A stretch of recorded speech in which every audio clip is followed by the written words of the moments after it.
ಇನ್ನು ಮುಂದೆ ನಿಮ್ಮ ನೆಚ್ಚಿನ ಧಾರಾವಾಹಿಗಳ ಫುಲ್ ಎಪಿಸೋಡ್ಗಳು ಸನ್ ನೆಕ್ಸ್ಟ್ ಆಪ್ನಲ್ಲಿ ಮಾತ್ರ.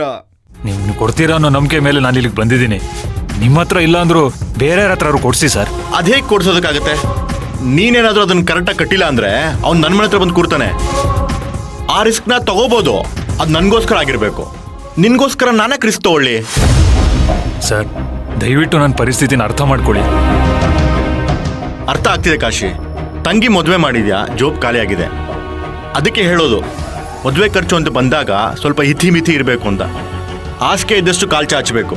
ಅದನ್ನ ಬಿಟ್ಟು ಕಾಲಿದ್ದಷ್ಟು ಹಾಸಿಗೆ ಎಳಿತೀನಿ ಅಂತ ಹೋದ್ರೆ ಹಾಸಿಗೆ ಕಿತ್ತೋಗುತ್ತೆ. ಸರ್ ಹೇಗಾರು ಅರೇಂಜ್ ಮಾಡಿಕೊಡಿ ಸರ್ ಪ್ಲೀಸ್. ನೀನು ನನ್ನ ಹತ್ರ ಎಷ್ಟು ಕೇಳಿದ್ರೂ ಪ್ರಯೋಜನ ಇಲ್ಲ. ನಿನ್ನ ತಂಗಿನ ಒಂದು ದೊಡ್ಡ ಕುಳುಕೆ ಕೊಟ್ಟು ಮದುವೆ ಮಾಡಿದ್ಯ ಅಂತ ಗೊತ್ತಾಯ್ತು. ದುಡ್ಡು ಬೇಕಂದ್ರೆ ಅವ್ರನ್ನ ಹೋಗಿ ಕೇಳ್ಬೋದಲ್ಲ. ಸರ್ ಅಲ್ಲೆಲ್ಲ ಹೋಗೋದಕ್ಕಾಗಲ್ಲ. ನಾನು ಮದುವೆ ಖರ್ಚಿಗೆ ಅಂತ ಯಾರ ಹತ್ರನೂ ದುಡ್ಡು ತಗೊಂಡಿದ್ದೆ. ಅವರು ಈಗಲೇ ದುಡ್ಡು ಬೇಕು ಅಂತ ಹಠ ಹಿಡಿದಿದ್ದಾರೆ. ಅವ್ರು ಇಷ್ಟು ಬೇಗ ಬಂದು ದುಡ್ಡು ಕೇಳ್ತಾರೆ ಅಂತ ನಾನು ಅನ್ಕೊಂಡಿರ್ಲಿಲ್ಲ ಸರ್.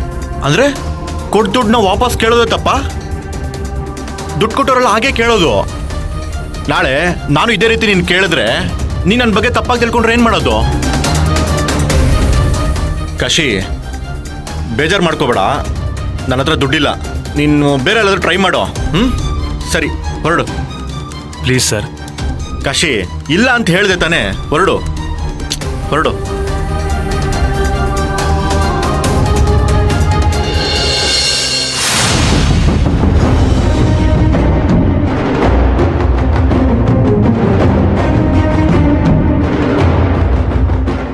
ಸುನೈನಾ, ರಾಧಿಕನ ಹತ್ರ ಕೇಳ್ದೇ ಇದ್ರು ಪರವಾಗಿಲ್ಲ, ಕಾಶಿನ್ ಕಳಿಸಿ ಭಾವನ ಹತ್ರ ದುಡ್ಡು ಕೇಳಣ್ವಾ?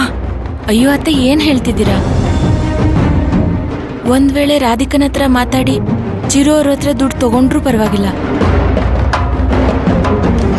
ಅದೇ ದೊಡ್ಡ ಮಾವನ ಹತ್ರ ದುಡ್ಡು ತಗೊಂಡ್ವಿ ಅಂತ ರಾಧಿಕಂಗ್ ಗೊತ್ತಾದ್ರೆ ಅವಳು ತುಂಬಾ ಕೋಪ ಮಾಡ್ಕೋತಾಳೆ. ಬೇಡ ಅತ್ತೆ. ಈಗ ಏನ್ ಮಾಡೋದು ಅಂತಾನೆ ಅರ್ಥ ಆಗ್ತಿಲ್ಲ ಕಣೆ. ನಮ್ಗೆ ಯಾರು ಅಷ್ಟೊಂದು ದುಡ್ಡು ಕೊಡ್ತಾರೆ ಹೇಳು?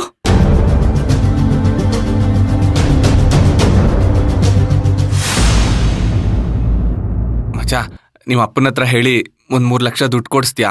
ಯಾಕೋ ಟ್ರೈನಿಂಗ್ ಅಲ್ಲಿ ಮತ್ತೇನಾದ್ರು ದುಡ್ಡು ಕೇಳಿದ್ರಾ? ಇಲ್ಲ ಕಣೋ, ನಮ್ಮ ಅಣ್ಣ ನಮ್ಮ ಅಕ್ಕನ ಮದ್ವೆಗೆ ಅಂತ ಒಬ್ರ ಹತ್ರ ದುಡ್ಡು ತಗೊಂಡಿದ್ದ. ಅವ್ರು ಇವಾಗ್ಲೇ ಬೇಕು ಅಂತಿದ್ದಾರೆ. ಸ್ವಲ್ಪ ಹೆಲ್ಪ್ ಮಾಡು ಮಗ. ಮಗ, ದಯವಿಟ್ಟು ನನ್ನ ತಪ್ಪು ತಿಳ್ಕೊಬೇಡವೋ. ನಮ್ಮ ಅಪ್ಪಂಗೆ ನನ್ನ ಮೇಲೆ ತುಂಬಾ ಸಿಟ್ಟಿದೆ.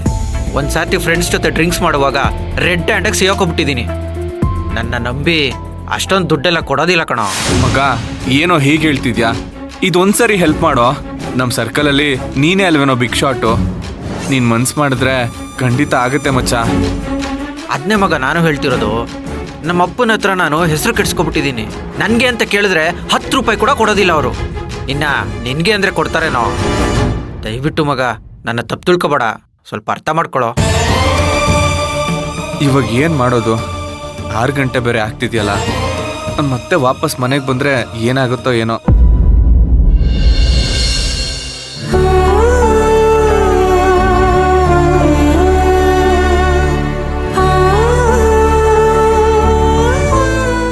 ರಾಧಿಕಾ, ಚಿರು, ಏನು ಮೇಡಮ್ ಅವರೇನೋ ಡೀಪ್ ಆಗಿ ಯೋಚನೆ ಮಾಡೋ ತರ ಇದೆಯಲ್ಲ, ಏನ್ ವಿಷಯ? ಹಾಗೇನೂ ಇಲ್ಲ. ಇಲ್ಲ ಇಲ್ಲ ಇಲ್ಲ, ಏನೋ ಇದೆ. ಇಲ್ಲ ಅಂದಿದ್ರೆ ನೀನ್ ಹೀಗಿರ್ತಿರ್ಲಿಲ್ಲ. ಹೇಳು, ಏನಾದ್ರೂ ಪ್ರಾಬ್ಲಮ್ಮಾ? ಚಿರು, ನಮ್ಮ ಮನೇಲೇನೋ ಸಮಸ್ಯೆ ಆಗಿದೆ ಅಂತ ನನಗನ್ನಿಸ್ತಾ ಇದೆ. ಅದ್ ನನಗೆ ಗೊತ್ತಾಗ್ಬಾರ್ದು ಅಂತ ಎಲ್ರೂ ಮುಚ್ಚಿಡ್ತಿದ್ದಾರೆ. ನನಗ್ ತುಂಬಾ ಸಂಕಟ ಆಗ್ತಿದೆ. ಯಾಕಂದ್ರೆ ನಮ್ಮ ಮನೇಲಿ ಯಾರ ಮುಖದಲ್ಲೂ ಸಂತೋಷ ಅನ್ನೋದೇ ಇರ್ಲಿಲ್ಲ. ಎಲ್ರೂ ಯಾವ್ದೋ ಒಂದ್ ವಿಷಯದಲ್ಲಿ ಸ್ಟಕ್ ಆಗ್ಬಿಟ್ಟಿದ್ದಾರೆ. ಏನು ಅಂತ ಕೇಳಿದ್ರೆ ಹೇಳಲ್ಲ. ಅದಕ್ಕೆ ಸ್ವಲ್ಪ ಡಿಸ್ಟರ್ಬ್ ಆಗಿದೆ. ಏನ್ ಸಮಸ್ಯೆ ಆಗಿರುತ್ತೆ? ಏನೂ ಆಗಿರಲ್ಲ. ನನ್ಗೇನು ಅವ್ರು ಯಾವಾಗ್ಲೂ ಇರೋ ಹಾಗೇನೆ ಇದಾರೆ ಅಂತ ಅನ್ನಿಸ್ತು. ಇಲ್ಲ, ನಾನು ಅವ್ರ ಮನ್ಸುಗಳನ್ನ ತುಂಬಾ ಚೆನ್ನಾಗಿ ಅರ್ಥ ಮಾಡ್ಕೊಂಡಿದ್ದೀನಿ. ಏನೋ ಒಂದ್ ವಿಷಯ ನನಗ್ ಗೊತ್ತಾಗ್ಬಾರ್ದು ಅಂತ ಪ್ರಯತ್ನ ಮಾಡ್ತಿದ್ದಾರೆ. ಸರಿ, ನೀನೇ ಫೋನ್ ಮಾಡಿ ಕೇಳೋ ತಾನೆ. ಕೇಳಿದ್ರೆ ಅವ್ರು ಏನು ಹೇಳಲ್ಲ ಚಿರು, ಅದೇ ನನಗ್ ತಲೆನೋವು. ಸರಿ, ನಾನೇ ಫೋನ್ ಮಾಡ್ತೀನಿ.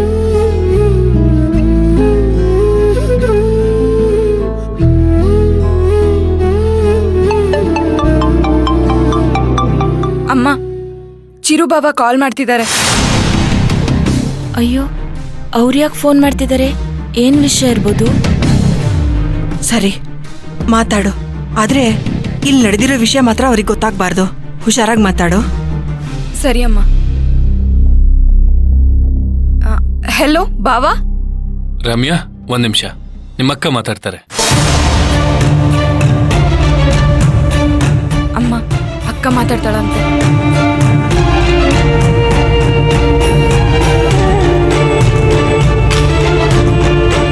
ಸರಿ, ಹುಷಾರಾಗಿ ಮಾತಾಡು.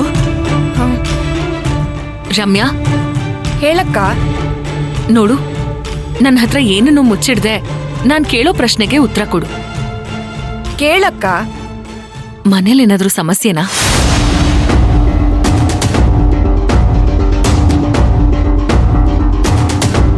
ನಿನ್ನೆ ಕೇಳ್ತಿರೋದು ರಮ್ಯಾ, ಮನೇಲೇನಾದ್ರೂ ಸಮಸ್ಯೆನಾ? ಯಾಕೆಲ್ರೂ ಡಲ್ ಆಗಿದ್ರಿ? ಋತ್ವಿ ನನ್ನ ಹತ್ರ ಏನೋ ಹೇಳೋದಕ್ ಬಂದ್ಲು, ಆದ್ರೆ ಅದಕ್ಕೆ ಅವಳು ಬಾಯಿ ಮುಚ್ಚಿದ್ರು. ಏನ್ ನಡೀತಿದೆ ಅಲ್ಲಿ? ಅಯ್ಯಯ್ಯೋ, ಅಕ್ಕ ಕರೆಕ್ಟಾಗಿ ಗೆಸ್ ಮಾಡ್ತಿದ್ದಾಳೆ. ಇರೋ ವಿಷಯ ಅಕ್ಕಂಗೆ ಹೇಳ್ಬಿಡ್ಲಾ? ಅಮ್ಮ, ಅಕ್ಕಂಗೆ ಡೌಟ್ ಬಂದಿದೆ. ಏನಾಗಿದೆ ಅಲ್ಲಿ, ನೀವೆಲ್ಲ ಯಾಕೆ ಹಾಗಿದ್ರಿ ಅಂತ ಕೇಳ್ತಿದ್ದಾಳೆ. ರಮ್ಯಾ, ನೀನೇನು ಅವಳ ಹತ್ರ ಹೇಳ್ಬೇಡ. ನಾರ್ಮಲ್ ಆಗಿ ಅವಳ ಹತ್ರ ಹೇಗ್ ಮಾತಾಡ್ತೀಯೋ ಹಾಗೆ ಮಾತಾಡು. ಅಕ್ಕ, ಏನು ಪ್ರಾಬ್ಲಮ್ ಇಲ್ಲ ಅಕ್ಕ. ನೀನ್ ಮದ್ವೆ ಆಗಿ ಹೋದ್ಯಲ್ಲ, ಮನೆಯೆಲ್ಲ ಖಾಲಿ ಖಾಲಿ ಅನ್ನಿಸ್ತಾ ಇದೆ. ಅದಕ್ಕೆ ಎಲ್ರೂ ಬೇಜಾರಲ್ಲಿದ್ವಿ. ಅದ್ಬಿಟ್ರೆ ಇನ್ನೇನು ಇಲ್ಲ ಅಕ್ಕ. ರಮ್ಯಾ, ನನ್ನ ಹತ್ರ ಏನು ಮುಚ್ಚಿಡ್ಬೇಡ. ಸತ್ಯ ಏನು ಅಂತ ಹೇಳು. ಅಕ್ಕ, ಒಂದೇ ನಿಮಿಷ, ನನ್ನ ಫ್ರೆಂಡ್ ಕಾಲ್ ಮಾಡ್ತಿದ್ದಾಳೆ. ನಾನು ಮತ್ತೆ ನಿನಗೆ ಕಾಲ್ ಮಾಡ್ತೀನಿ. ಅಮ್ಮ, ಪ್ರಶ್ನೆ ಮೇಲೆ ಪ್ರಶ್ನೆ ಮಾಡ್ತಿದ್ದಾಳಮ್ಮ.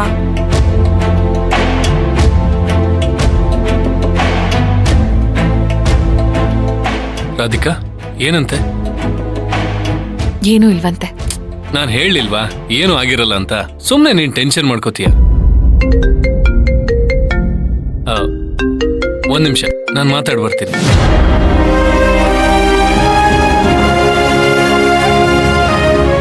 ರಮ್ಯನ್ಗೆ ನನ್ಗಿಂತ ಅವಳ ಫ್ರೆಂಡ್ ಇಂಪಾರ್ಟೆಂಟ್ ಆಗಿರಲ್ಲ. ನಾನ್ ಕೇಳೋ ಪ್ರಶ್ನೆಗೆ ಉತ್ತರ ಕೊಡೋಕ್ಕಾಗ್ದೇನೆ ಅವಳು ಫೋನ್ ಕಟ್ ಮಾಡಿದಾಳೆ. ದೇವ್ರೆ, ಏನಾಗ್ತಿದೆ ಅಲ್ಲಿ?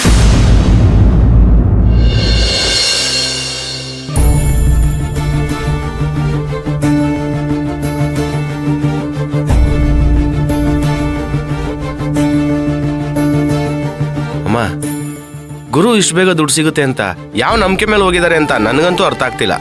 ಇಷ್ಟು ಅರ್ಜೆಂಟಲ್ಲಿ ಅಷ್ಟು ದುಡ್ಡು ಸಿಗೋದು ತುಂಬಾ ಕಷ್ಟ ಇದೆ ಅಮ್ಮ. ನನಗೂ ಅದೇ ತುಂಬಾ ಭಯ ಆಗ್ತಿದೆ ಶಶಿ. ಅದಕ್ಕೆ ನಂಬಿಕೆ ಇಡಿ.